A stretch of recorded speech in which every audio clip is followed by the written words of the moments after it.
Dawn Butler. Thank you, Madam Deputy Speaker. And I'd like to congratulate my honourable friend for Newcastle Underline for securing this very important debate, and I'm proud to be one of the signatories to this debate. Brent East is, I think I have the largest Irish constituency in the whole of the UK. So I am very proud of that, Madam Deputy Speaker. And every year I do ensure that I go and have a Guinness, no matter where I am. I don't particularly like Guinness, to be honest.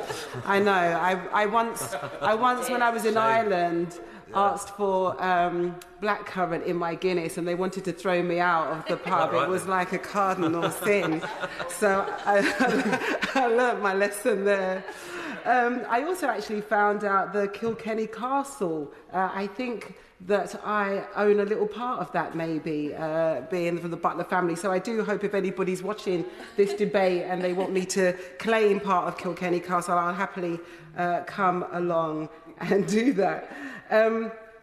When my father and my mother, when they came to this country, they talked about the coldness when they arrived, and they weren't just talking about the weather, they were talking about some of what they encountered when they went to try and rent property, and the signs that said no blacks, no Irish, no dogs. And it was that, in the face of that kind of injustice, that my parents formed very strong links with Irish friends. They were all faced with the same kind of discrimination. And from that, relationships grew. And I think that is why, and especially when you find that in Brent, because I have a very large West Indian community too, the West Indian community and the Irish community are very, very close. They share a love of fairness, they share a love of music, and they share a love of laughter. And the thing is that this year's celebration in Brent was held at the Leary Constantine Centre, and the member for Romford mentioned about Montserrat, and it was also celebrated with the Montserrat High Commission. And that was a celebration that's probably still going on, to be honest. They were having such a good time.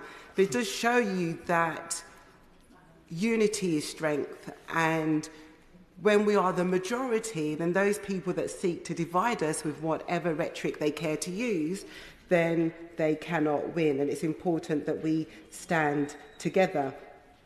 The Irish concentration in my constituency is around Cricklewood, Kilburn and Wembley, and we've heard today from other members in the House that lots of the women came in and they worked in the hospitals, they worked on the buses, and they worked in caring roles.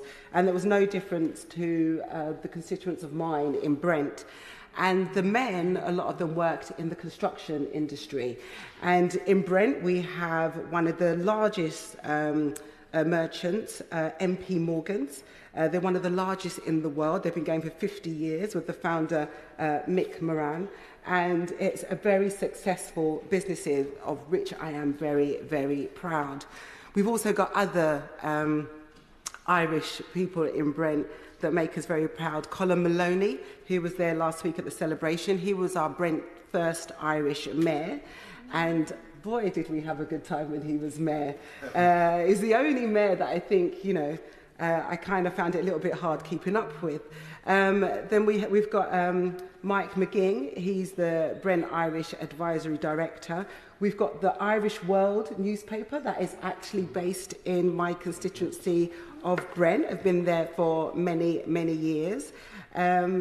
We lost a very wonderful businessman, Tony McGovern. He died last year.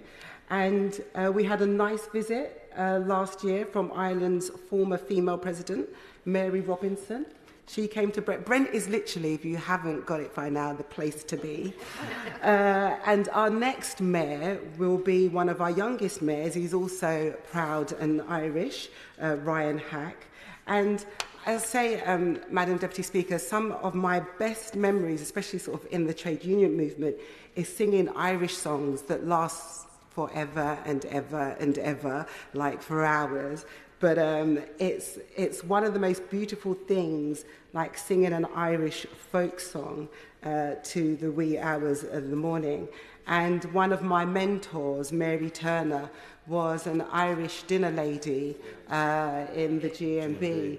And she spent her whole life talking about free school meals and making sure that children do not go hungry in schools. And I know that she'll be sort of looking down on us and being very proud that a Labour government has been able to support and deliver that, as well as the Mayor of London. So I just wanted to wish everybody that's listening today a very happy belated St. Patrick's Day, and for us to all recognise the history of our commonality and what makes us human, and ensure that we continue to be united as a society.